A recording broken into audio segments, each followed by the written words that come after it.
হযরত সাঈদ ইবনে মুসাইয়াব বলে, আমি যখন রাস্তা দিয়ে হাঁটতে হাঁটতে বের হই, আমি যার চেহারার দিকে তাকাই আমি কোনো ভালো মানুষ দেখি না। আমি প্রত্যেকের চেহারার দিকে তাকাইলেই দেখি তাদের চেহারাটা কুকুরের রূপ ধরে আছে, তাদের চেহারাটা কুকুরের মতো হয়ে গেছে। কিন্তু হঠাৎ করে আমার বাড়িতে একজন আল্লাহর বান্দা সুন্দর পাঞ্জাবি লাগায়া, সুন্দর পোশাক লাগায়া আইসা ডাক দিয়া কই, ওগো সাঈদ ইবনে মুসাইয়াব, আপনার কাছে আমি একটা আবেদন করতে চাই। বলে, কি আবেদন করবা? বলে, দুনিয়ার মায়া, দুনিয়ার সম্পদ যেহেতু আমার কবরে কোনো কাজে আসবে না, আমি আমার সব সম্পদ মানুষের মাঝে দান করে দিতে চাই, মানুষের মাঝে সদকা করে দিতে চাই। বলে, কারণ কি? বলে, অন্য কোনো কারণ না, আমি আমার সম্পদ গুলা দান করার মাধ্যমে আমি আল্লাহ তাআলার রেজামন্দি হাসিল করতে চাই, আল্লাহ তাআলার সন্তুষ্টি অর্জন করতে চাই। সাঈদ ইবনে মুসাইয়াব ওই ব্যক্তিকে বলেন, তুমি তো আমার কাছে আসছো, যাও এই 3 রাস্তার মোড়ে আমার এলাকায় যে জায়গা আছে সেই জায়গায় যাইয়া একটা সুন্দর মানুষ দেখলে তার কাছে তুমি তোমার সম্পদ গুলা ব্যয় করে দিবা। সাঈদ ইবনে মুসাইয়াব কয়, হুজুর গো, যেহেতু আপনি আমারে আদেশ করে, আমি তোমাকে আদেশ করেছি, সুন্দর পোশাক আছে, লেবাস আছে, যাও তুমি সম্পদ গুলা দান করে দাও। উনি বলেন, আমি রওনা করলাম 3 রাস্তার মোড়ের সামনে যাইয়া আমি দেখলাম রাস্তার দিকে তাকায়া তাকায়া মানুষের চেহারা দেখা যায় না। হুজুর যা দেখেছে আমিও তা দেখতেছি, একটাও মানুষ না, সবগুলার চেহারা কিসের মতো? দান করার মতো লোক পায় না, দান করার মতো। এই যে আমাদের সমাজে কিছুদিন আগে আপনারা যাকাত ফিতরা দিবেন না, রমজানের ঈদের পরে ফিতরা দিবেন না, অনেকে দিয়ে দিচ্ছেন, আরে কোন রকম গরিব পাইলে হইছে। বহু এলাকার ভিতরে গরিব, আপনি এর যাকাত ফিতরা খায়, আপনি খবর নিয়ে দেখেন যে ফকির হইলো গরিব হইলো, এর 2টা অটো আছে, একটা সিএনজি আছে। আমাদের এলাকার এমন ফকির আছে, ফকির সুদে টাকা লাগায়। কিসে টাকা লাগায়? সুদে টাকা লাগায়। ভিক্ষা করে বিল্ডিং করছে। আমি আপনাদেরকে বলতেছি বাবা, ওই আগন্তুক ব্যক্তি বলে, আমি ওই জায়গায় যাওয়ার পর কোনো মানুষ দেখি না, সবগুলার চেহারা দেখে একবারে কুকুরের মতো। আমি আমার সম্পদ কাকে ব্যয় করব? হুজুরকে বললাম, হুজুর এই সম্পদ ব্যয় করার মতো আমি কোনো মানুষ খুঁজে পাই নাই, যার দিকে তাকাই তার চেহারা দেখি কুকুরের মতো। বলে, ঠিক আছে বাবা, তুমি তোমার সম্পদ গুলাকে দিয়া তুমি চেষ্টা করে একটা দ্বীনি মার্কাজ তৈরি করতে, আল্লাহ তাআলার ঘর মানে মসজিদ তৈরি করতে, অথবা একটা কোরআন শিক্ষা কেন্দ্র তৈরি করতে। উনি বলেন, আমি হুজুর সাঈদ ইবনে মুসাইয়াবের অনুমতি ক্রমে আমার যে বাড়ি ছিল পুরাটা বাড়ি রে আমি আল্লাহ তাআলার কোরআন শিক্ষা কেন্দ্র বানায় ফেললাম। আমি একটা ইবাদতখানা বানাইলাম, ইবাদতখানা বানায়া আমি নিজে নিজে ইবাদত করতে লাগলাম। এলাকার মানুষ এমন গুমরা, আমি যখন ইবাদত করার আগে আযান দেই বাইরে দাঁড়ায়া, মানুষ মসজিদের মধ্যে আসে না, আমি একা একা আমার বানানো ইবাদতখানাতে ইবাদত করতাম। আরে আমি ইবাদত করতে করতে আমার বয়স ভারী হয়ে গেছে। সাঈদ ইবনে মুসাইয়াব বলে, সে যখন দান করার মতো কোনো মানুষ পায় না, সে যখন ইন্তেকাল হঠাৎ করে ফেললো, ইন্তেকালের আগে তো একটা ইবাদতখানা বানাইছেন, একটা কোরআন শিক্ষা কেন্দ্র বানাইছেন। ইন্তেকাল করার পরে আমি আমার আল্লাহ তাআলার কাছে কান্না করতে লাগলাম, ও মনিব মাওলা গো, ফরিয়াদ জানাই তোমার দরবারে, তুমি তো আমাকে দুনিয়াতে কোনো সম্পদ দাও নাই, কিন্তু সম্পদওয়ালা একজন ব্যক্তি আমার সামনে আসছে, তার সম্পদ দান করতে চাইছে, দান করতে পারে নাই। আমি তাকে পরামর্শ দিয়েছি ইবাদতখানা বানানোর জন্য, আমি তাকে পরামর্শ দিয়েছি কোরআন শিক্ষা কেন্দ্র তৈরি করার জন্য। আল্লাহ তোমার নবী না বলেছে, দুনিয়াতে কোনো মানুষ যদি কোনো মানুষের জন্য কোরআন শিক্ষার একটা বাগান তৈরি করে দিয়ে দেয়, ওই ব্যক্তিটা নাকি তোমার হাবিবের সাথে জান্নাতে যাবে। ও আল্লাহ, সে যে ইন্তেকাল করেছে তার মরার পরে তার কবরের অবস্থা আমি জানতে চাই। এবার আমার হাবিব মুহাম্মদুর রাসূলুল্লাহর ওই উম্মত সাঈদ ইবনে মুসাইয়াব বলে, রে আমি 2 রাকাত নফল নামাজ পড়লাম। নফল নামাজ পড়ার পরে আল্লাহর কাছে কাঁদতেছি, আল্লাহ যে মারা গেল ওই ব্যক্তিটা কবরে কেমন আছে আমার দেখতে বড় ইচ্ছা হয়, জানতে বড় ইচ্ছা হয়। 2 রাকাত নামাজের পরে সে যখন মুরাকাবা করছে, মুরাকাবা করার সাথে সাথে দেখছে রে যে ব্যক্তি এক বানাইছে ওই ব্যক্তিটা কবরের মধ্যে জান্নাতের খাবার খাইতেছে। জান্নাতের কি খাইতেছে? জান্নাতের খাবার খাইতেছে। সে জিজ্ঞাসা করে, জান্নাতের খাবার যে খাইতেছো কেমন লাগতেছে তোমার? আরে জান্নাতের খাবার আমার কাছে ভালো লাগবে না কেন? এই খাবারের মাধ্যমে আল্লাহ তাআলা আমার সিনাটাকে ভরপুর করেছে।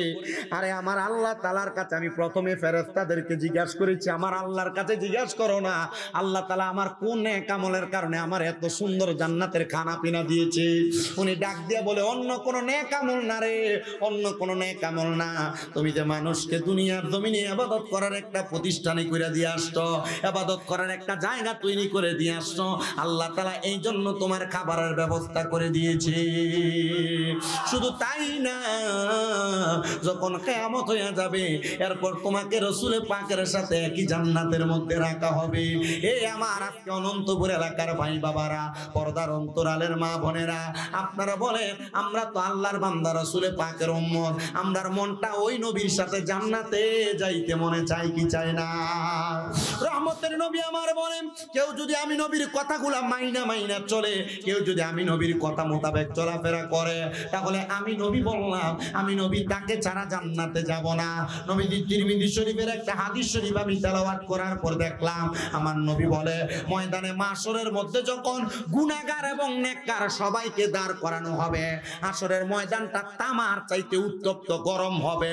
ওই উত্তপ্ত গরম ময়দানে যখন সবাই দাঁড়ায় থাকবে, এক প্রকার মানুষের নেক আমলগুলা যখন নেক আমলগুলা ওজন করা হবে, ওজন করার পর তাদেরকে হাশরের ময়দানের এক কর্নারে দাঁড় করানো হবে। তারা হাহাকার করবে, তারা অসহ্যতা অনুভব করবে। তখন আমার নবী বলেন, আমি নবীজি পশ্চিম দিক থেকে হাশরের ময়দানে আগমন করব। আমি ওই উম্মতের চেহারার দিকে তাকায় দেখব, ওই উম্মতদেরকে এতিমের মতো লাগতেছে। মা বাপ মারা যাওয়ার পর একটা সন্তানকে যেমন লাগে ওই উম্মতকে ঠিক তেমন লাগতেছে। তখন আমার নবী রাহমাতুল লিল আলামিন নবী বলে, আমি তাদেরকে প্রশ্ন করব, জিজ্ঞাসা করব, তোমরা কেন হাশরের ময়দানে এমন অবস্থায় পতিত হয়েছ? বলে, আমরা নেক আমল ওজন করার পর আমাদের আমলনামা সমান সমান হয়েছে, গুণও বেশি না নেক আমলও বেশি না, আমাদের আমলনামা সমানে সমান। তখন আমার নবী বলে, আউয়ালু মাইয়াকরাউ বাবাল জান্নাহ, সর্বপ্রথম জান্নাতের দরজা আমি নবী খোলার জন্য যাব। আদম থেকে ঈসা নবী পর্যন্ত সব নবীরা জান্নাতের দরজায় দাঁড়ায় থাকবে, কিন্তু কোন নবী জান্নাতের দরজা খুলবে না। জান্নাতের দরজা যিনি খুলবেন তিনি মুহাম্মাদুর রাসূলুল্লাহ সাল্লাল্লাহু আলাইহি ওয়াসাল্লাম নবীজি। নবী আমার বলে, আমি যখন জান্নাতের দরজা খুলতে যাব, তখন জান্নাতের দরজার একজন ফেরেশতা, দুনিয়ার সব ফেরেশতাকে আমি নবীকে দেখানো হয়েছে, কিন্তু ওই ফেরেশতার কাছে আমি নবীর মান এবং মর্যাদা সম্পর্কে বলা হয়েছে, কিন্তু আমি নবীকে তাকে দেখানো হয় নাই। তখন সে আমাকে প্রশ্ন করবে, মান আনতা, কে আপনি? তখন আমি বলবো, আনা মুহাম্মাদুর রাসূলুল্লাহ। তখন সে বলবে, আপনার সম্পর্কে আমাকে অবগত করা হয়েছে। দরজা খোলে, নবী আমার বলে, বিসমিল্লাহ বলে যখন আমি দরজাটা খুলবো, আমি নবী জান্নাতের মধ্যে প্রবেশ করব না, জান্নাতের দরজার মধ্যে আমি দাঁড়িয়ে থাকবো। দরজার যে চৌকাঠ বলা হয়, আমার নবী বলেন আমি জান্নাতের দরজায় দাঁড়িয়ে থাকবো। একটা একটা করে আমি নবীর উম্মতদেরকে আমি নবী জান্নাতে প্রেরণ করব। নবীজি জান্নাতে প্রেরণ করবেন, শুধু তাই না, আমার নবী বলে, আমি নবীর একটা গুনাহগার উম্মত যদি দুজকে থাকে, আমি নবী জান্নাতের দরজা বন্ধ করব না। নবীজির একটা গুনাহগার উম্মত যদি জাহান্নামে থাকে, নবীজি জান্নাতের দরজা বন্ধ করবেন না। আপনি ওই নবীরে ভালোবাসেন? বলে হ্যাঁ বাসি। তো নামাজ পড়ি না। ওই নবীরে ভালোবাসেন? বলে বাসি। হারাম? বলে খাই, কি হবে? ওই নবীকে ভালোবাসেন? বলে বাসি। ওই নবীর মুহাব্বত অন্তরে আছে? বলে একবার 100 আছে। বলে যদি থাকে তাহলে ওই নবী যে যা নিষেধ করছেন আপনি পালন করেন? বলে না, করি না, তো কোন রকম চলি আর কি। বাবুজি মনে রাখবেন, মরণের আগে যদি ওই নবীর পথ না ধরতে পারেন, মরার পরে কি জান্নাত পাবেন? নবী আমার বলেন, শুধু তাই নয়, শাফাআতি লি আহলিল কাবাইরি মিন উম্মতি, আমার উম্মতের মধ্যে কোন উম্মত যদি কবিরা গুনাহ করে আমি নবী তার জন্য সুপারিশ করব। নবীজি যার জন্য সুপারিশ করবে সে জান্নাতি। মনের অজান্তে যদি কোনো কবিরা গুনাহ আপনার দ্বারা হয়ে যায়, মনে রাখবেন রে মুসলমান, এটার কারণে আপনি দুজকের আগুনে জ্বলা লাগবে। তো আমি আপনাদেরকে একটা সহজ সরল কথা বলে দেই, হয়তো আপনাদের মনে কষ্ট যাবে, অনেকের গায়ে ওয়াজটা পড়ে যাবে, একটু মনোযোগ দিয়ে শোনার চেষ্টা করেন। এই যে ঈদ চলে গেল, ঈদের দিন থেকে আজকে পর্যন্ত অনেক মা বোনেরা বেপর্দা ঘুরে বেড়াইছে, অনেক মা বোনেরা রাস্তায় রাস্তায় বেপর্দা চুল ছেড়া দিয়া এলোমেলো পোশাক পরে ঘুরে বেড়াইছে, রাস্তাতে বের হওয়া যায় না। আমি চিন্তা করলাম একটা মানুষ কিভাবে তার চোখের হেফাজত করবে, একটা পুরুষ মানুষ কিভাবে তার চোখের পর্দা মেনটেন করবে। আরে আব্বুজিরা, আরে মনে কইরেন না শুধু মহিলারাই পর্দা করবে, পর্দা পুরুষেরও আছে, পুরুষও পর্দা করা লাগবে। আমরা পর্দা করব কেমনে? রাস্তার যেই দিকে যান না কেন নারী আর নারী, নারী আর নারী। আমি বলবো পর্দার অন্তরালের মহিলারা, এই ঈদে যারা যারা বেপর্দা চলেছ, এই ঈদে যারা যারা বেপর্দা চলেছ, মনে রাখবা গো মা, ইন্তেকালের পরে আল্লাহর আযাব গজব তোমার জন্য প্রতীক্ষমান, তোমার জন্য অপেক্ষা করতেছে। একটা মহিলা বেপর্দা চলার কারণে আল্লাহর হাবিব নিজে বলতেছে, আদ-দাইয়ুসু লা ইয়াদখুলুল জান্নাহ, দাইয়ুস কোনদিন জান্নাতে প্রবেশ করবে না। একটা মহিলার চেহারা 40টা পুরুষ মানুষ দেখে ফেললে মহিলাটা দাইয়ুসে রূপান্তরিত হয়ে যায়। আপনার মা, আপনার বোন, আপনার স্ত্রী, আপনার মেয়েকে 40 জন তো স্বাভাবিক বিষয়, কত হাজার হাজার পুরুষ মানুষ দেখেছে, এটার কারণে তারা দুজকে যাবে, এই কথা কি আমার মা বোনেরা চিন্তা করে না? মা, আমি চাই না গো তোমরা কেউ দুজকের আগুনে জ্বলো, আমি চাই না গো তোমরা কেউ জাহান্নামের আগুনে জ্বলো। ওই তুমি সুন্দর করে সাইজা রাস্তাতে বের হওয়ার কারণে আল্লাহ তাআলার জাহান্নামের আগুন তোমার জন্য অপেক্ষা করতেছে। বলে হুজুর কেমনে গো, কেমনে অপেক্ষা করতেছে? আরে আমার নবী বলে, আমি যখন আল্লাহ তাআলার কাছে মেরাজ করতে, সাক্ষাৎ করতে গিয়েছিলাম, আমাকে আল্লাহ তাআলা 2টা নিদর্শন দেখাইছে, একটা জান্নাত আর একটা জাহান্নাম। আমি জাহান্নামে তাকায়া দেখলাম 3 প্রকার নারীকে কষ্ট দেওয়া হইতেছে। এক প্রকারের নারী দেখলাম যে নারীদের মাথার চুলগুলাতে ঝুলাইয়া ঝুলে আগুনের উপর সেক দেওয়া হইতেছে। নবী গো, ওই নারী কারা? বলে ওই নারীগুলো তারা যেই নারীগুলা তাদের মাথার চুলকে উঁচা উঁচা করে বাইন্দা বাইন্দা বেড়াইছে। আর উঁচা করে বানবো দূরের কথা, আমাদের মা বোনের রাস্তায় চুল ছেড়ে ছেড়ে হাঁটতেছে, বেপর্দা করে করে হাঁটতেছে। আমি আমার আম্মুজিদের কাছে বলবো গো মা, আল্লাহর জান্নাত যদি পাইতে চাও এমন চুল ছাড়া বন্ধ করে দাও। আব্বুজিরা, আপনারা মনে রাখবেন আল্লাহ তাআলার কোরআন বলে, ওয়াকারনা ফি বুয়ুতিকুন্না ওয়ালা তাবাররাজনা তাবাররুজাল জাহিলিয়াতিল উলা। আল্লাহ কয় তোমরা তোমাদের নারীদেরকে জাহিলিয়া যুগের মহিলাদের মতো বেপরদা ভাবে বের হতে দিও না। তুমি যে বের হতে দাও এটার জন্য তুমি জাহান্নামের আগুনে জ্বলা লাগবে। নবী আমার কয় শুধু তাই না রে, আমি দেখছি আরেক প্রকার মহিলা যাদের স্তনগুলার মধ্যে গরম লোহার রড লাগিয়ে দিয়ে আগুনের মধ্যে সেক দেওয়া হইতেছে। নবী গো, তারা কারা? বলে যেই মহিলারা পোশাক পরে উলঙ্গ অবস্থায় ছিল, এমন জামা কাপড় পরতেছে যে জামা কাপড়ের উপর দিয়ে তাদের শরীরের বডি স্ট্রাকচার পর্যন্ত আইডিয়া করা যাচ্ছে, এমন বোরকা পরতেছে মহিলারা যেই পোশাক পরার কারণে এদের পোশাকের বোরকার উপর দিয়ে তাদের বডি স্ট্রাকচার মানুষ আইডিয়া করতে পারতেছে। মা বোনেরা যারা টাইট ফিটিং বোরকা পরো, জামা কাপড় পরো, তোমাদের কাছে আমি করো করে আবদার করি গো মা, এটার কারণে জাহান্নামের আগুনের সেক তোমার শরীরের মধ্যে লাগবে। আমার নবী কয় শুধু তাই না রে, আরেক প্রকারের মহিলা তাদের জিহ্বার মধ্যে গরম শিক লাগায় দিয়ে আগুনের মধ্যে তাদেরকে সেক দেওয়া হয়েছে। নবী তারা কারা?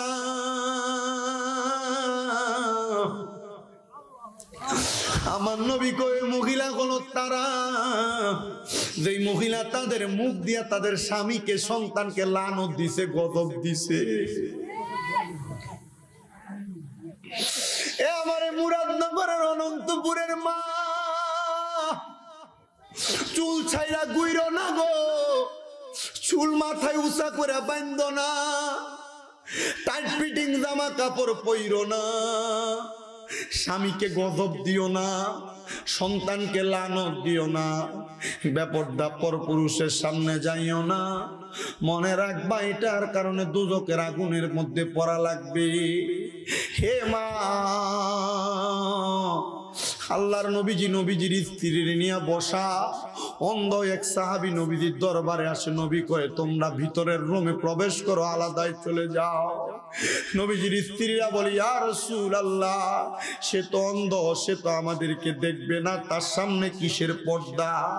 আমার নবী কই স্ত্রীরা, তার সামনে পর্দা হলো সে তোমাদেরকে দেখবে না, তোমরা তো তাদেরকে দেখবে। দেখার কারণে তোমাদের নিজের চোখের জিনা হয়ে যাবে। এই পুরুষের ব্যাপারে তোমার মনে যদি বাজে চিন্তার উদয় হয়, তাহলে তোমার আমলনামার মধ্যে গুনাহ হবে, গুনাহ। এটা তো আমাদের সমাজে স্বাভাবিক চলতেছে। দেবর বাবির সাথে, বাবি দেবরের সাথে, চাচাতো ভাই চাচাতো বোনের সাথে, খালাতো ভাই খালাতো বোনের সাথে, এই বাড়ির পুরুষ অন্য বাড়ির মহিলার সাথে, অন্য বাড়ির পুরুষ এই বাড়ির মহিলার সাথে। আব্বাজিরা আপনারা যারা এখানে বসছেন, আপনাদের স্ত্রী, আপনাদের বোন, আপনাদের মেয়ে, আপনাদের মা যদি বেপরদা চলে, ও আব্বুজি মনে রাখবেন এটার কারণে আপনিও দুজকের আগুনে জ্বলা লাগবে। হুজুর কেন? কারণ একটা নারীর কারণে 4 জন পুরুষ মানুষ দুজকের আগুনে জ্বলবে। যদি ওই নারীর ভাই থাকে, যদি ওই নারীর জন্মদাতা বাবা বেঁচে থাকে, যদি ওই বাবা তার কন্যাকে পর্দা না করায়, তাহলে ওই বাবাটা তার মেয়ের কারণে দুজকের আগুনে জ্বলা লাগবে। যদি ওই মেয়েটার ভাই থাকে, আপনারা যারা আপনাদের বোনকে মোটর সাইকেলের পেছনে নিয়ে ঘুরেন, মনে রাখবেন আপনি যদি আপনার বোনকে পর্দা না করান, তাহলে আপনার বোনের কারণে আপনি দুজকের আগুনে ধাউ ধাউ করে জ্বলা লাগবে। আপনি যদি কোনো নারীর স্বামী হন, যারা বিবাহ করেছেন, আপনি আপনার স্ত্রীর যদি বেপরদা চালান, আপনার স্ত্রী যদি পরপুরুষের সামনে যায়, পরপুরুষ তো দূরের কথা, আপনার ভাইয়ের সামনে যাইতে পারবে না আপনার স্ত্রী। কিন্তু বর্তমান সমাজ শিক্ষা দিতেছে যে ভাইয়ের মতো গেলে কি হবে, কিন্তু আল্লাহর হাবিব বলে একটা নারীর জন্য তার দেবর হলো কালসাপের মতো। কালসাপ কামড় দিলে যেমন একটা মানুষ ধ্বংস হয়ে যায়, একটা নারী তার দেবরের সামনে গেলে এমন ধ্বংস হয়ে যায়। ও আব্বুজি, দেবরের সাথে নিজের ভাবিজিরে নিজের বউরে মিলায়ও না, নিজের বউরে মিলতে দিও না, কথা বলতে দিও না। ভাত বাইরা দিয়া যাবে, পরে আইসা খাবে, এটা সিস্টেম হইতে পারে, কিন্তু বাইরা দিবে, পাতে তুলা দিবে, এটা সিস্টেম হইতে পারে না। বর্তমান সমাজ এটা মানেও না।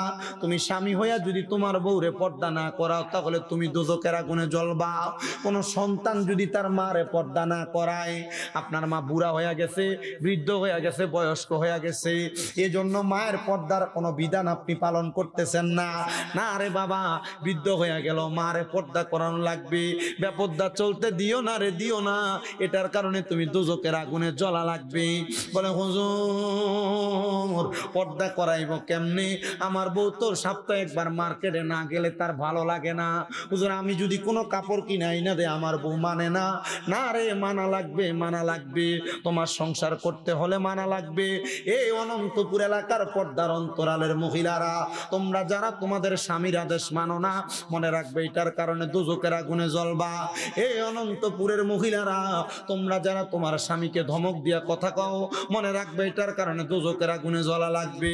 এই অনন্তপুরের মহিলারা, তোমরা যারা স্বামীর সাথে দিনে ঝগড়া হওয়ার পর রাত্রবেলা তোমরা অন্যদিকে ফিরা ঘুমায়া থাকো, মনে রাখবে এটার জন্য আল্লাহর কাছে জবাব দেওয়া লাগবে। এই অনন্তপুরের মহিলারা, তোমরা যারা স্বামীর আদেশ অমান্য করে বাবার বাড়ি বোনের বাড়ি চলে যাও, মনে রাখবে এটার কারণে আল্লাহর কাছে জবাব দেওয়া লাগবে। মার্কেটে যাবা দূরের কথা, রাস্তায় ফুচকা খাইতে যাবা দূরের কথা, একটা মহিলা তার স্বামীর আদেশ ছাড়া বাবার বাড়িতেও যাইতে পারবে না। কিন্তু মহিলা বাবার বাড়িতে স্বামীর সাথে রাগ ফিরা নিজেই চলে যায়। মহিলা মনে রাখবা, স্বামীর আদেশ অমান্যকারী মহিলা জান্নাতে যাইতে পারবে না। কারণ একটা মহিলা যদি স্বামীকে খুশি করতে পারে, তার জন্য জান্নাত। নবীকে একটা মহিলা জান্নাতে যাবে 4টা কারণে। নবীকে কোন 4টা কারণ? যদি মহিলা নামাজি হয়, যদি মহিলা পর্দাশীল হয়, যদি মহিলাটা তার লজ্জাস্থানের হেফাজত করে, যদি মহিলা তার স্বামীর আদেশ মানে। সার্কাস কথা বললাম। 1 নাম্বার মহিলা যদি নামাজ পড়ে, 2 নাম্বার পর্দা করে, 3 নাম্বার লজ্জাস্থানের হেফাজত করে, 4 নাম্বার ওই মহিলা মহিলা যদি তার স্বামীর আদেশ মাইনা চলে তাহলে ওই মহিলার জান্নাতে যাওয়া কেউ ঠেকাইতে পারবে না। কিন্তু আমাদের মহিলারা নামাজের প্রতি বড় উদাসীন, নামাজ পড়ে না, ফজরের নামাজের পরেও ঘুমায়, আগেও ঘুমায়, যোহরের নামাজের সময় কাজ শেষ হয় না, আসরের সময় গোসল করতে যায়, মাগরিবের সময় দুনিয়ার সন্তানের নাস্তা তৈরি করে, এশারের সময় তার ঘুমের সময় হয়, তরকারি গরমের সময়। মহিলা পর্দা করে না, গায়ে হলুদের অনুষ্ঠানে বেহায়ার মতো নাচানাচি করে, মহিলা বেপর্দা ভাবে রাস্তার মধ্যে ঘোরাফেরা করে, মহিলা পর্দা করতে চায় না, লজ্জাস্থানের হেফাজত করবে দূরের কথা, স্বামী প্রবাসে থাকার কারণে মহিলা জিনা ব্যভিচার করে বেড়ায়, মহিলা মন্দ কাজ করে বেড়ায়। ও মা বোনেরা, আপনি আপনার স্বামীর আদেশ মানবেন দূরের কথা, স্বামী যদি একটু পানি চায় আপনি ধমক দিয়া বলে নিয়ে খাইতে পারে না। মনে রাখবেন জান্নাতে তো সহজ নয়, জান্নাতে তো সহজ নয়। আপনারা বলেন মা বোনেরা, জান্নাত পাওয়ার জন্য এই কাজগুলো ঠিকভাবে আদায় করার দরকার আছে না না? আজকে বাড়ির যে কইব দেখছেন হুজুর কি কইছে, হিজনালু হিজাই তো লাকড়ি লাগে, এই লাকড়ির কামই তো তারা করে না। কইতাছে রান না হুদা আপনারা একটু দূর কষ্ট দিতেছে আপনারা, এবার কি জায়গা নাকি জানগা? আচ্ছা ঠিক আছে, ঘুম ধরে লেছে না, কারণ ঈদের দিন তো, ঈদ গেল না, মোটামুটি এই রোজা ভাঙার পরে শরীরটা একবারে ম্যাচ করে, এরপর আবার এই মাছ গোস্ত খাইতে খাইতে শরীরে একটা আলসিয়া লেগে গেছে, ঘুমাইলে যখন ঘুমই শেষ হয় না। কথা কয় না তো, আজকে সকাল 7টায় 21 বেজে গেছে, আমার চোখ লাগে না, 7টায় 21 আমার চোখ লাগে না, বলে হুজুর রাইতে ঘুমাইছেন না? এই 7টায় 21 পর্যন্ত অন্য চোখ লাগেই না, এরপরে শুইছে, হঠাৎ করে চোখ খুলে দিয়ে 1টায় 21 বাজে, মোটামুটি বালা টাইমে উঠছে, তাও এটা আর গোসল গাও গোসল হয়েছে না, নামাজ ফিরে আবার ঘুম, কড়া ঘুম, শরীর একটা অলসতা এসে বসে। আর আমার তো মনে করেন আলহামদুলিল্লাহ আপনাদের দোয়ার বরকতে ওই ফেব্রুয়ারি একবার মানে রোজার আগের দিনও আমি 2টা মাহফিল করছি, আলহামদুলিল্লাহ। কন্যা আলহামদুলিল্লাহ, রোজার মাসে এমনি কাটাইছি না, একা একা তারাবি পড়াইছি, বললাম না এমনি কাটেন, একা একা তারাবি পড়াইছি। পরে এরপরে মাদ্রাসা মেনটেন, এবারে জিগান না, এবারে বইয়া ছিল মনে 1-1.5 ঘন্টা, যখন তাদের ছুটি, মাদ্রাসা বাচ্চাদেরকে ছুটি দিতে হয় না, আপনাদের বললাম না 6 মাদ্রাসা, 3 মাদ্রাসা 3 হুজুর দিয়ে কন্ট্রোল করাইছি। একটাতে তারা সময় দিয়েছিলাম 12টার মধ্যে ছুটি দিব, আমি মনে আইছি 12:34 ছুটি দিতে টাইম মতো দিতে পারিনি। আলহামদুলিল্লাহ আপনাদের দোয়ায় চলতেছে রানিং। আপনারা শুধু দোয়া করবেন, আমার মাদ্রাসার পোলা পান্ডির লেগে দোয়া করবেন, আর আমার লেগে দোয়া করবেন, আমার ওস্তাদের লেগে দোয়া করবেন, করবেন ইনশাআল্লাহ। তো ভিডিওতে যে ওয়াজ করছি এই ওয়াজ কামে লাগতো না, যদি হুইন্না মাইন্না চলে আর কি, এরা চিন্তা করবো হুজুর ওয়াজ যে কইরা দিয়ে যাইতেছেন, আমরা জামাই যে আমরার কথা মনে না, জামাই যে আমরা অমুক মারানি জি কয়ে গালি দে, বেড়াইতে দোষ আছে না নাই? আমরা দোষটা একটু কইয়া যাই, তাহলে মোটামুটি ওয়াজ সবাই পক্ষে যাইব। খিচুড়ি রেডি হয়েছে, খবরটা বললাম, গনাইতেছে ওয়াজ করবো না ইনশাআল্লাহ। আপনারা যারা স্ত্রীদেরকে গালি গালাজ করেন, গাইলানো গাইলা গাইলা আমরা যদি কর না জি না, পানি টানতে দেরি হলে তো আই না,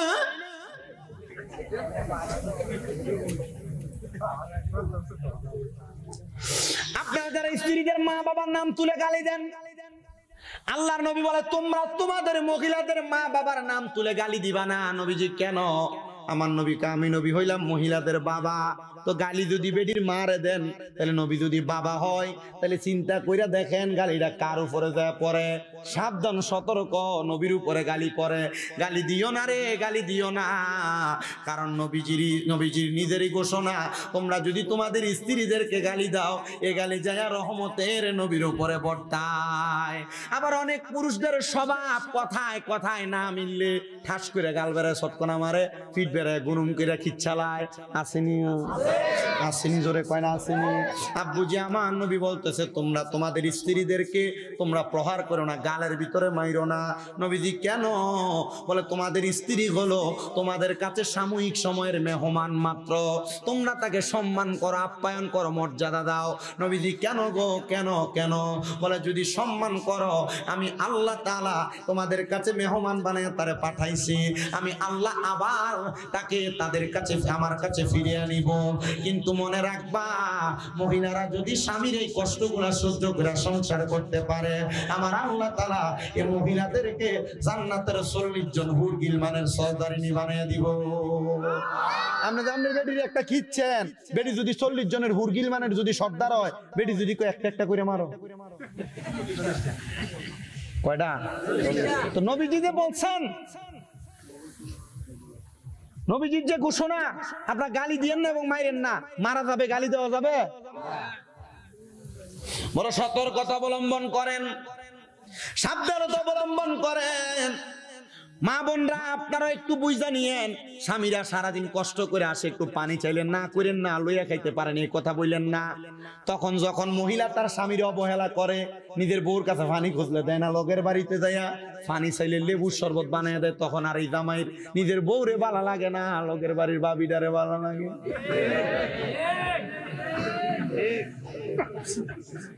কি দাও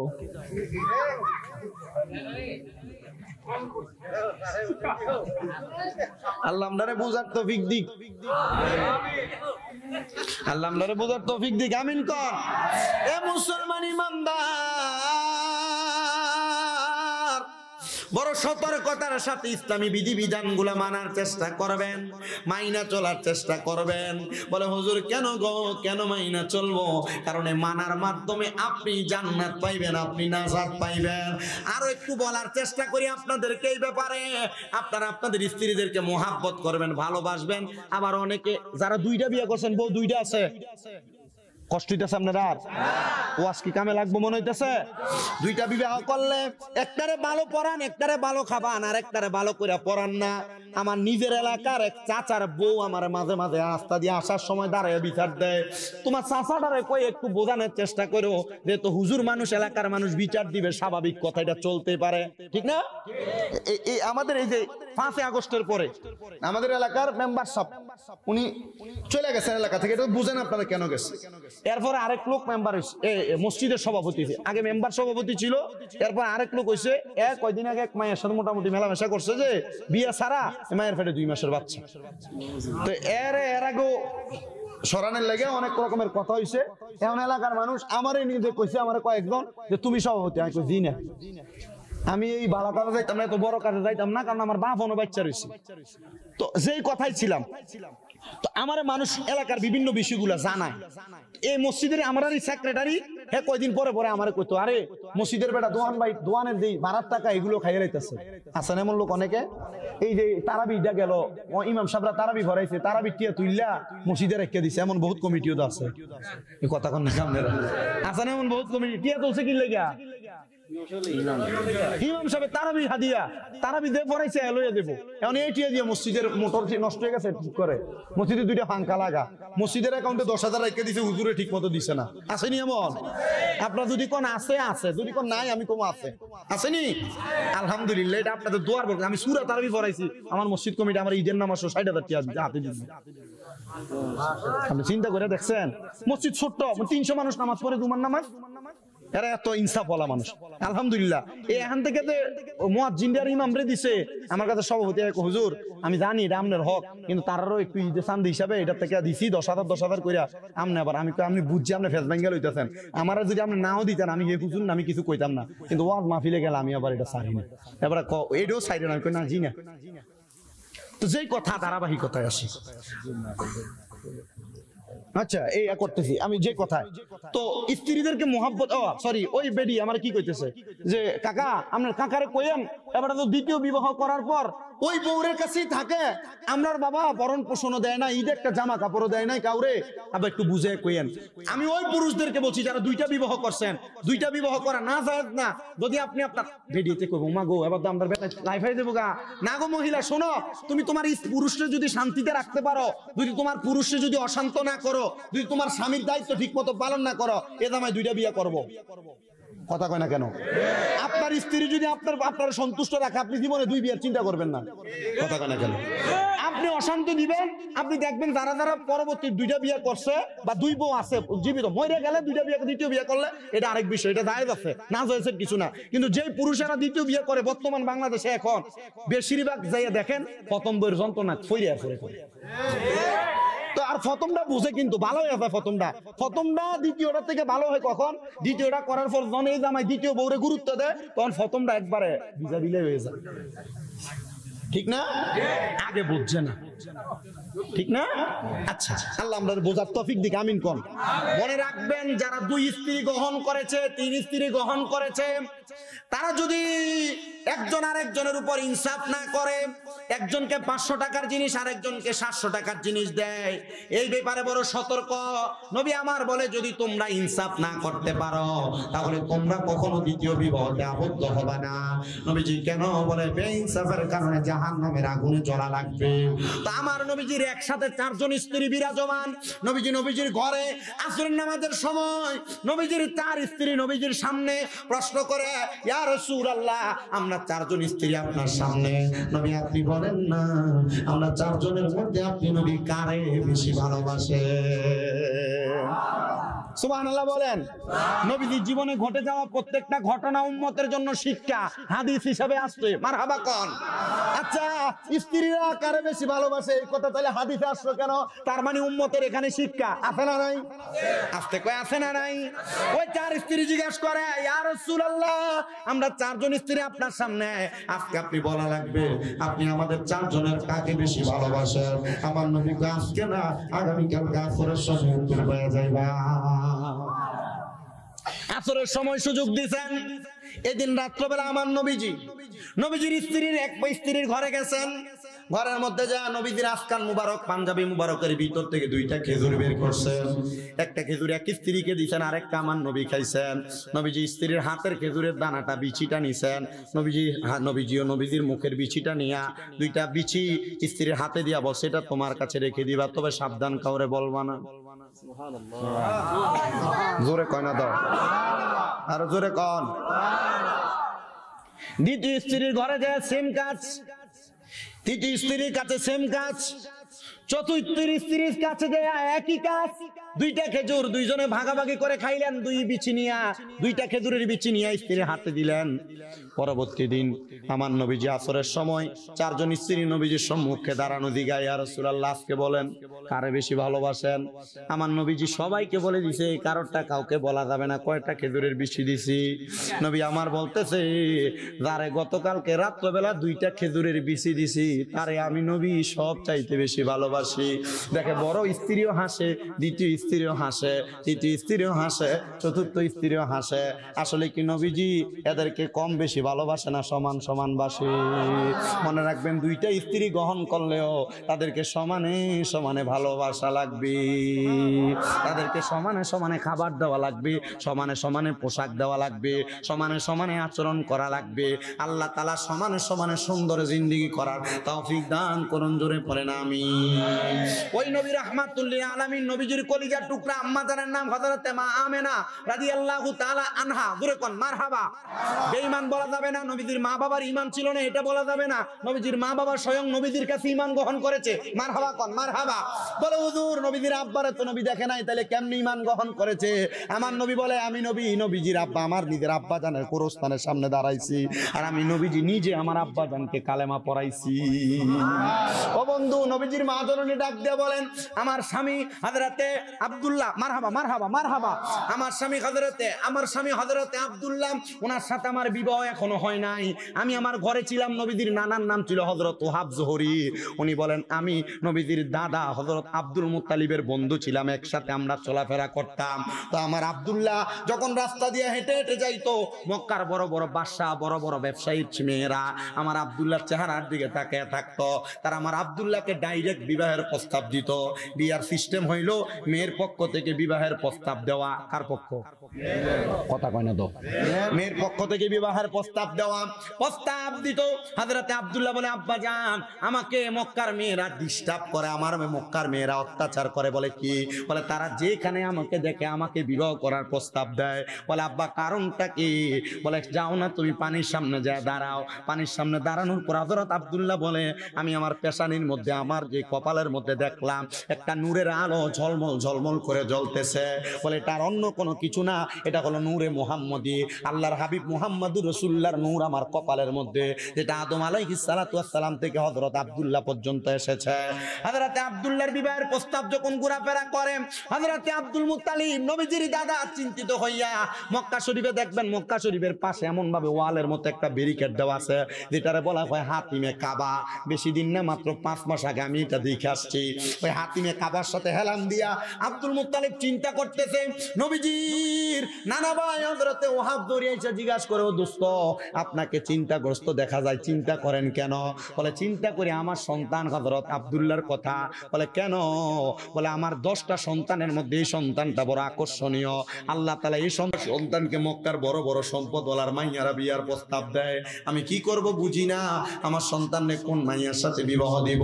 তবে ওহাব জহুরি রে, আমার দুস্থ মানুষ তুমি, তোমার তো একটা কন্যা সন্তান আছে আমেনা, তুমি যদি রাজি হও, তোমার মেয়েটা বড় পর্দাশীল, আমার সামনে আসে না, তোমার মেয়েটা এমন ভাবে চলাফেরা করে, তুমি চাইলে আমার ছেলেটার সঙ্গে তোমার মেয়ের বিবাহ বন্ধনে আবদ্ধ করাইতে পারি। জোরে কয়ালান মোহাব্বত না, মায়া না? বিবাহের প্রস্তাব হয়ে গেছে। হযরতে আমেনা হযরত আব্দুল্লাহকে দেখো লাগে নাই, বিবাহ করে ফেলছেন।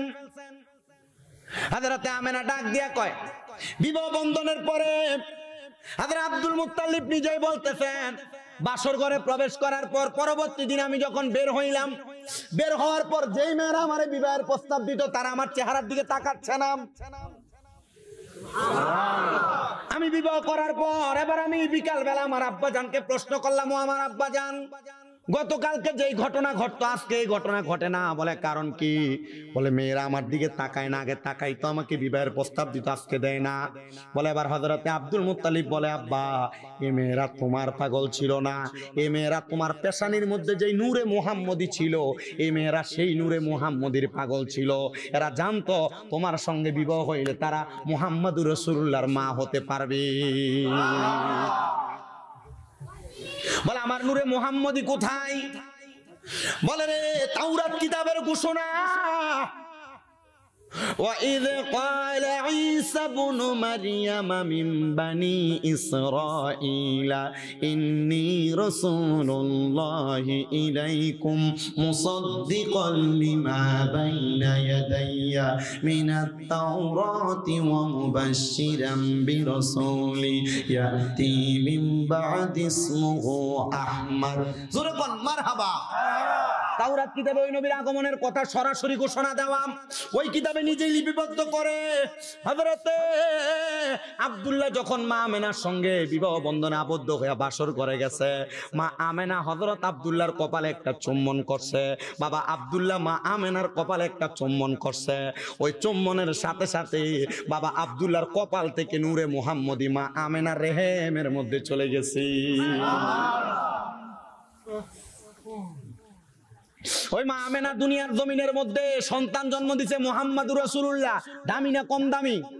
আর কেমন দামি? আল্লাহর কোরআন কয়, হুয়াল্লাযী আরসালা রাসূলাহু বিল হুদা ওয়া দীনিল হাক্কি লিইয়ুযহিরাহু আলাদ দীনি কুল্লিহি ওয়ালাউ কারিহাল মুশরিকুন।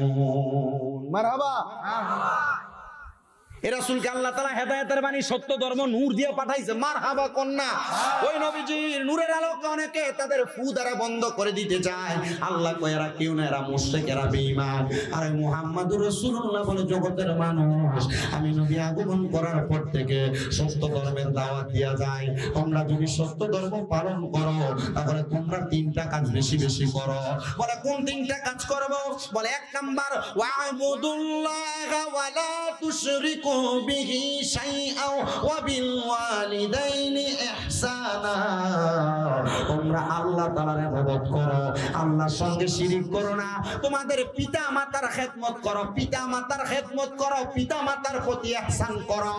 কিন্তু বর্তমান সমাজ এমন পচা, এমন নিকৃষ্ট, এমন নিচে নেমে গেছে, সন্তান বিবাহ করার পর মা বাবার এতটা বাধ্যগত থাকে না। বলে হুজুর আমরা তো বাধ্যগত, আমি সবার কথা বলি না, যারা অবাধ্য আমি তাদের কথা বলতেছি। মনে রাখবেন আল্লাহ তাআলার সন্তুষ্টি অর্জন করার জন্য আল্লাহর ইবাদত, শিরিক মুক্ত ইবাদত এবং মা বাবার খেদমত, এটা আপনার জন্য জরুরি। বর্তমান সমাজের মধ্যে মা বাবার খেদমত করবে দূরের কথা, সমাজের মধ্যে মা বাপরে ভাত খাওয়ানি নিয়ে দ্বন্দ্ব হয়, মা বাবার খানা নিয়ে দ্বন্দ্ব হয়, মা বাপরে কার ঘরে রাখবে এটা নিয়ে বিচার বসে, দরবার বসে। আমি আপনাদের সবার কাছে বলবো, যারা মা বাপকে জুদা করে দিতেন, আলাদা করে দিছেন, পারলে দেন আপনার পাও আমার সামনে দেন, আমি স্বামীর দাদা জিব্বা লাগে আপনার পা পরিষ্কার করে দিব। শুধু ওয়াদা করবেন এখান থেকে যাওয়ার পর মা বাবার পা ধরে মাপ চাইবেন, বলে মা ও আব্বা যান, আল্লাহর রাস্তা আপনার পায়ে ধরে আমি মাপ চাই, আমাকে আপনি ক্ষমা করে দেন। মা বাপ যতক্ষণ না আপনার ক্ষমা করছে ততক্ষণ আপনি পা চাইবেন না। কারণ মা বাবার জন্য টাকা পয়সা খরচ করলে দাম কমে না, সম্মান কমে না, ইজ্জত কমে না। অনেক সন্তান মা বাপরে আলাদা করে দিছে, জুদা করে দিছে, এক সপ্তাহে বের করে আরেক সপ্তাহে বের করে ভাগ করে করে খানা খায়। আরে মা বাপ তো তোমরা 3 ভাই 4 ভাইকে লালন পালন করছে, কেমনে তোমরা ওই মা বাপরে লালন পালন করো না, দাদা করে দাও। এ পর্দার অন্তরালের মহিলারা, তোমাদের যাদের শ্বশুর শাশুড়ির তোমরা খাওয়াও না, জুদা করে দাও, তুমি হইলা বোকা। বলে হুজুর কেন? মনে রাখবা, কোন স্বামী যদি তার মা বাপরে খাওয়ায় তার ইনকামে বরকত হয়। কারণ একটা সন্তান যদি তার মা বাবার পেছনে মাত্র 1 দিরহাম খরচ করে, মানে বাংলা 1 টাকা 2 টাকা 5 টাকাও খরচ করে, আল্লাহ তাআলা ওই সম্পদকে লক্ষ কোটি গুণ বাড়ায়া সন্তানের কাছে ফেরত দিয়া দেয়। সন্তান আবদার করি, পায়ে হাত দিয়া বলি আম্মা আব্বার প্রতি একটু সদাচরণ করে, আম্মা আব্বার প্রতি একটু মায়ার নজর দিও। কিন্তু অনেকে চিন্তা করে হুজুর বাড়িতে যাই আমি কার পায়ে ধরে মাপ চাইবো, আমার তো মা নাই, আমার মা জান অন্ধকার কবরে। হুজুর আমার তো আব্বা নাই, আমার আব্বা অন্ধকার কবরে। এতে 2 দিন আগে ঈদুল ফিতর চলে গেল, ভাইয়ের জন্য কাপড় কিনছো, বউয়ের জন্য কাপড় কিনছো, তোমার মাইয়ার জন্য কাপড় কিনছো, কিন্তু তুমি তোমার মার জন্য একটা কাপড় কিনতে পারো নাই। কেমনে কিনবা? মা অন্ধকার কবরে। কিন্তু মা চিরা কাপড় রাস্তার মধ্যে টাকা পয়সা বাইন্দা বাইন্দা তোমারে মানুষ করছে, ওই মারে তুমি একটা কাপড় কিনা সন্তান পরাইতে পারো নাই। হায়রে, নিজের জন্য তুমি প্যান্ট শার্টের সাথে সুন্দর একটা পাঞ্জাবিও কিনছিলা, কই আব্বার লাগা তো একটা পাঞ্জাবি কিনতে পারো নাই, কিনা পরাইতে পারো নাই, আব্বা অন্ধকার কবরে। তোমার আব্বারে তো একটা লুঙ্গি কিনা পরাইতে পারো নাই, পরাইবা কেমনে? তোমার আব্বা তো অন্ধকার কবরে। সন্তান আবদার করবো রে, ওই মা বাপ যদি কবরে থাকে, রব্বির হামহুমা কামা রব্বায়ানি সগীরা বলে দোয়া করবা। আমার নবী কয়, কোন সন্তানের মা মারা যাওয়ার পরে, বাবা মারা যাওয়ার পর যদি রব্বির হামহুমা কামা রব্বায়ানি সগীরা বলে কান্দে, চোখের মণিকোটার মধ্যে একটা মাছির মাথা পরিমাণ পানি চাইরা দিয়া কান্দে, ওই পানি মাটিতে পড়ার আগে আমার আল্লাহ তার মা বাবার জীবনের গুনাহ মাফ করে দেয়। আমি জানি না এই সন্তানগুলা কেমনে বাড়িতে আইসা মারে না দেখা তাদের সময় কাটছে, বাপরে না দেখা তাদের সময় কাটছে। আর তাদের মা বাপ বাইচা আছে, তোমরার কাছে আবদার করে তোমরা বাড়িতে দেয়া মাপ চাইও। মনে রাখো, মা বাবার পায়ে ধরলে দাম কমে না, সম্মান কমে না, ইজ্জত কমে না। মা বাবার পায়ে ধরলে আল্লাহ তাআলা তোমার সম্মান, তোমার ইজ্জত বাড়াইয়া দিব। অনেকে চিন্তা করে হুজুর যারার বাড়িতে আব্বা আছে তারা বাড়িতে যে বাবার পায়ে ধরে মাপ চাইবো, আমার তো আব্বা নাই, আমি কার পায়ে ধরে মাপ চাইবো? হুজুর ঈদের দিনে কত সন্তান তাদের বাবার পায়ে ধরে সালাম করছে, আমি আমার আব্বা জানের পায়ে ধরে সালাম করতে পারি নাই। হুজুর কার পায়ে ধরে সালাম করবো? আব্বা তো অন্ধকার কবরে। অনেকে চিন্তা করে হুজুর যাদের বাড়িতে মা আছে তারা বাড়িতে যাইয়া মার পায়ে ধরে মাপ চাইবো, আমার তো মাও নাই, আমি কার পায়ে ধরে মাপ চাইবো? মনে রাখবানে সন্তান, আম্মা আব্বা যদি কবরে থাকে, আম্মা আব্বার বয়সী এলাকাতে যারা আছে তাদেরকে সম্মান করবা, তাজিম করবা, ইজ্জত করবা। দেখবা আমার আল্লাহ তাআলা তোমাদেরকে অসংখ্য রহমত, অসংখ্য বরকত দান করে। সামনে আবার কোরবানির ঈদ আগমন করবে, অনেক যাক, মা বাবা বড় কষ্ট করে কুরবানিতে সন্তানকে গোশত খাওয়াইছে, কিন্তু যে সন্তানের মা নাই, যেই সন্তানের বাবা নাই, সন্তান এখন কুরবানি দেওয়ার মতো সামর্থ্য হয়েছে, বড় গরু কুরবানি দেয়, কিন্তু মা বাবার মুখে এক টুকরা গোশত তুলে খাওয়াইতে পারে না। করবে কেমনে? মা বাবা অন্ধকার কবরে। আমি সবার কাছে আবদার করব, যদি পারেন বৃহস্পতিবার আসরের নামাজের পর থেকে শুক্রবার মাগরিবের আগ পর্যন্ত সপ্তাহে একবার হইলেও মা বাবার কবরের সামনে যা দাঁড়াইবেন, মাসে একবার হইলেও মা বাবার কবরের সামনে যা দাঁড়াইবেন, বছরে একবার দুইবার হইলেও মা বাবার কবরের সামনে যা দাঁড়াইবেন, আর আল্লাহর কাছে হাতটা বাড়ায় বাড়ায় দোয়া করবেন, আল্লাহ আমার মারে মাফ করে দাও, আমার আব্বারে মাফ করে দাও। আপনারা বলেন, সন্তানের দোয়া তো আল্লাহ কবুল করে, আপনি আমি দোয়া করলে আল্লাহ তাআলা আপনার মা বাপরে মাফ করতে পারে কি পারে না? মা বাপ বাইচা থাকলে মা বাপরে খাওয়াইতা পড়াইতা, কিন্তু মা বাপ অন্ধকার কবরে। এই জান্নাতের বাগান অনন্তপুর উকিল সাহেবের বাড়ির যুবকদের উদ্যোগের মাহফিল 7 বছর হয়। আমাকে উনি বলেছেন, হুজুর আগামী বছর মাহফিলটা করতাম। অনেকের মা নাই, বাবা নাই, অনেকে ভাই ব্রাদার আত্মীয় স্বজনের জন্য দোয়া চাই। হুজুর আগামী তো এই দোয়ার ইন্তজামটা করব, হুজুর একটু দোয়া করবেন আমরা যেন মাহফিলটা করতে পারি। এমন শোনো সন্তান যদি থাকেন, হুজুর আগামী বছর মাহফিলটা হবে, হুজুর মাহফিলের প্যান্ডেল লাইটিং এর খরচটা আমি দিয়া দিব। আমি একজন, আমার মা নাই, আমার বাবা নাই, আমার জন্য খাস করে একটু দোয়া করবেন। আমি 10টা 1000 টাকা আগামী বছর দেব, কেউ যদি থাকেন। আমি মুনাজাত করে দোয়া করে বিদায় নিই।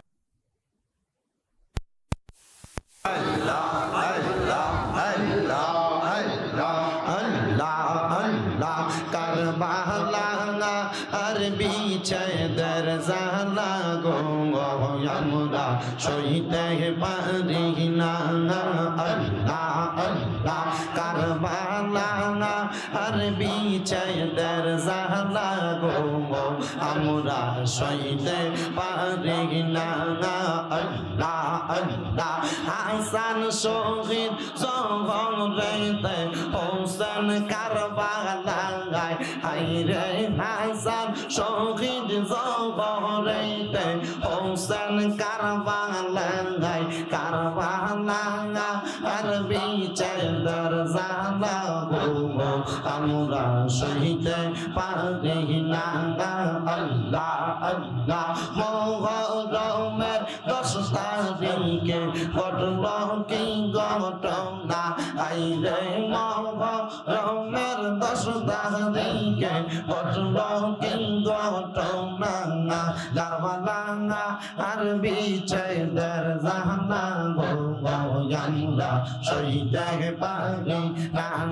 মারহাবা আল্লাহ আল্লাহ আল্লাহকে মারলো মায়ের যত মেরে রতন কে গালিয়া নিল মায়ের বুকের জানদুন তমন আল্লাহকে মারলো রে।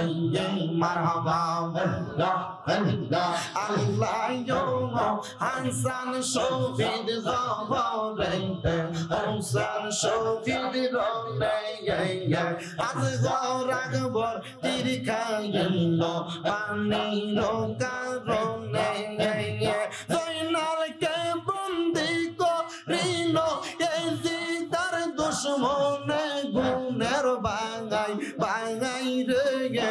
কারবালায়া নিল তোমায় কে, হাইরে ও গুণের বাঙাই বাঙাই রে। কারবালায়া নিল তোমায় কে।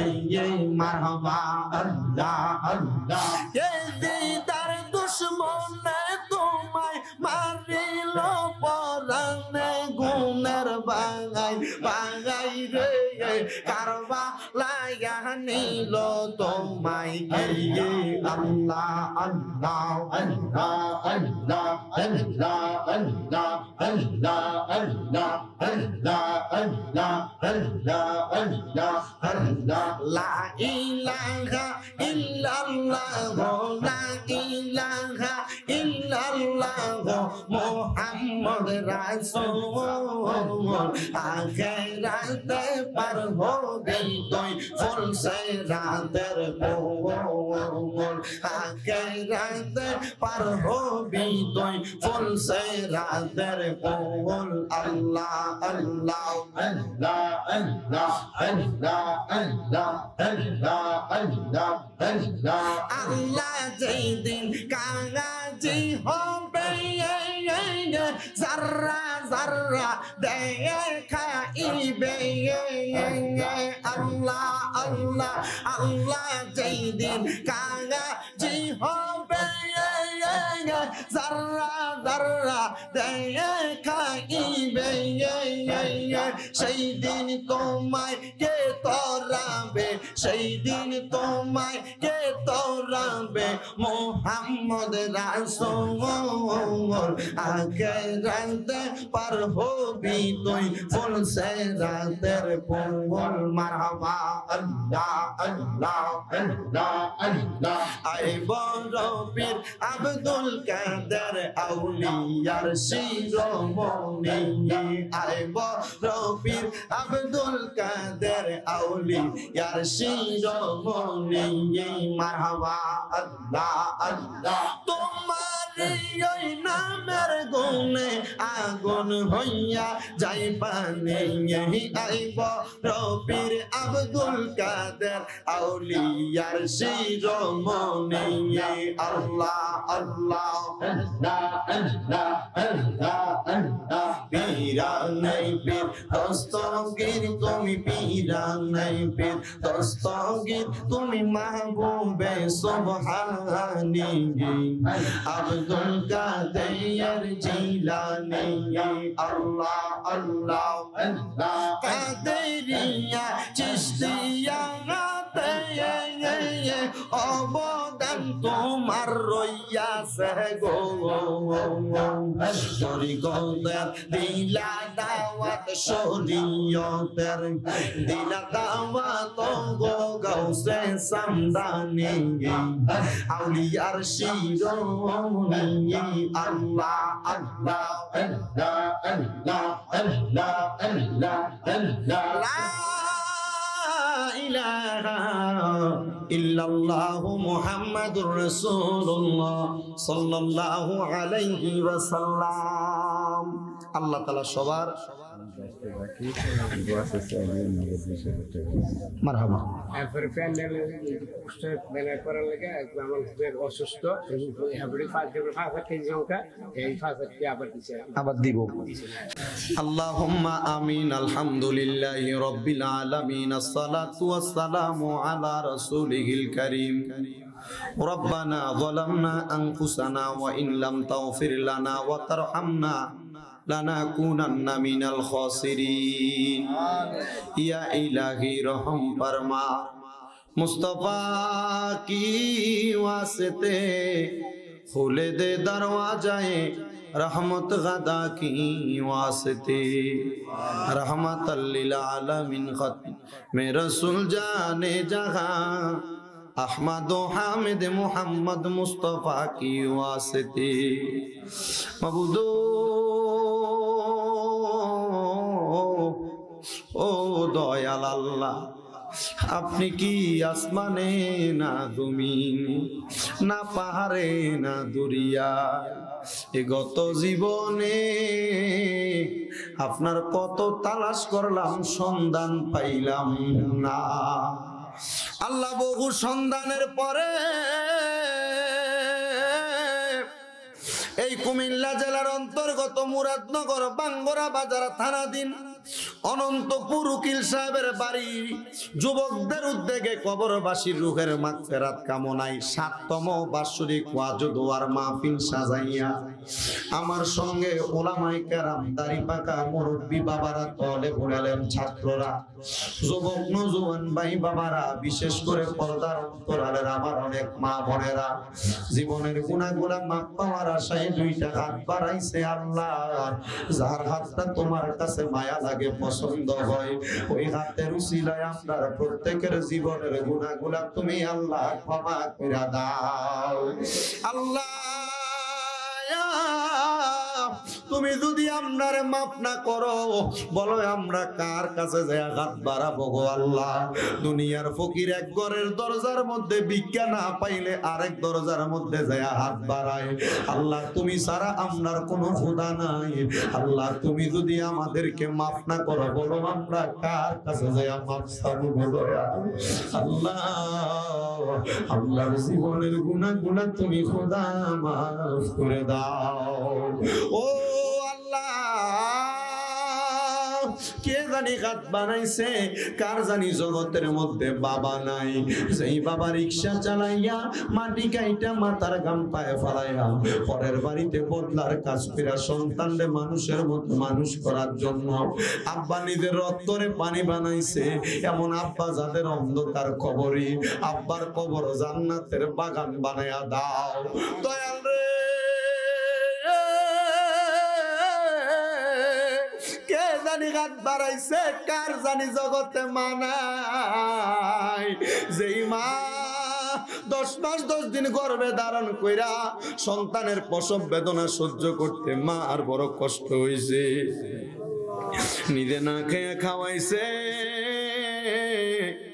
এমন মা বাবা যাদের অন্ধকার কবরে রে আল্লাহ, আম্মাই আব্বার কবর না জাতের ফয়সালা করে দাও আল্লাহ। যাদের মা বাবা বেঁচে আছে হায়াতে তৈয়বা নসিব করে দাও। যাদের মা বাবা অসুস্থ আছে পরিপূর্ণ সুস্থতার নিয়ামত দান করো। আমাদের প্রত্যেককে তোমার দরবারে কবুল ও মঞ্জুর করে নাও আল্লাহ। দাদার বংশ, দাদির বংশ, নানানি আত্মীয় স্বজনের বংশধর যারা কবরে, প্রত্যেকের কবর না জাতের ফয়সালা করো। যারা বেঁচে আছে হায়াতে তৈয়বা নসিব করে দাও ও আল্লাহ। ব্যবসা বাণিজ্য কাজে কর্মে চাকরি বাকরিতে বরকত দান করো। যারা পড়ালেখা করে বিদ্যা বুদ্ধি বাড়াইয়া দাও। মানে সম্মান ইজ্জতে জিন্দেগি নসিব করে দাও। আজকের মাহফিলে যারা টাকা দিয়া, পয়সা দিয়া, শ্রম দিয়া, বুদ্ধি দিয়া, পরামর্শ দিয়া, মাইক দিয়া, লাইট দিয়া, প্যান্ডেল দিয়া, মিডিয়ার বাইরা সহ সম্মানিত শ্রোতা মণ্ডলীরা যারা তাবারুকের কাজে সহযোগিতা করেছে আল্লাহ, প্রত্যেককে তুমি কবুল ও মঞ্জুর করে নাও। পর্দার অন্তরালের অনেক মা বোনেরা দোয়া চায়, আমার মা বোনদেরকে কবুল ও মঞ্জুর করে নাও আল্লাহ। অনেক প্রবাসীরা বিদেশ থেকে দোয়া চায়, আমার প্রবাসীদের খাস দোয়া কবুল ও মঞ্জুর করো। প্রবাসীদের মনের নেক নেক আশাগুলা পূরণ করো আল্লাহ। প্রবাসীদের কামাই দিতে বরকত দাও, হায়াতের দিকে বরকত দাও। অনেক প্রবাসীরা এবার ঈদরা পালন করেছে বড় কষ্ট কইরা, মা বাপ হারায়া আল্লাহ। আমার প্রবাসীদের আম্মা আব্বারে তুমি কবুল ও মঞ্জুর করে নাও। অনেকে অসুস্থ, জাকির সাহেব অসুস্থ দোয়া চাইছে, মুস্তাফা অসুস্থ দোয়া চাইছে আল্লাহ। তাদের সবাইকে সুস্থতার নিয়ামত দান করো। আমার আরেক ভাইজানের ফুফি আম্মা দোয়া চাইছে, ওনারেও কবুল করো। অনেকে আগামী বছর দান করবে নিয়ত করেছে আল্লাহ, তাদের দান ও কবুল ও মঞ্জুর করে নাও রাব্বুল আলামিন। আমার সবগুলো মাদ্রাসার ছাত্র শিক্ষকদেরকে তুমি কবুল করো। ছাত্রদের সিনার মধ্যে কোরআনের ইলম দান করো। তাদের পরিবার বড় আশা করে মাদ্রাসায় পড়ায় আল্লাহ, তাদেরকে হক্কানি রাব্বানি আলেম দ্বীন হওয়ার মতো তৌফিক দান করো। ও মনি পরওয়ারে দিগারে আলম, এই উকিল সাহেবের বাড়ির যুবক যারা যারা আছে, মুরব্বী যারা যারা আছে, ছোট্ট ছোট্ট বাচ্চা যারা আছে, পর্দার আড়ালের মা বোন যারা আছে আল্লাহ, তাদের প্রত্যেকের নেক দোয়াগুলা কবুল ও মঞ্জুর করে। আমি এই পাপী জবান দ্বারা মূর্খ মানুষ যা বলেছি তার উপর আমল করার তৌফিক এনায়েত করো। আর আমরার প্রত্যেকের মরণের আগে আখিরি জবানে মধুর কালেমা পড়াইয়া দিয়েন, লা ইলাহা ইল্লাল্লাহু মুহাম্মাদুর রাসূলুল্লাহ সাল্লাল্লাহু আলাইহি ওয়াসাল্লাম। আসসালামু আলাইকুম ওয়া রাহমাতুল্লাহ।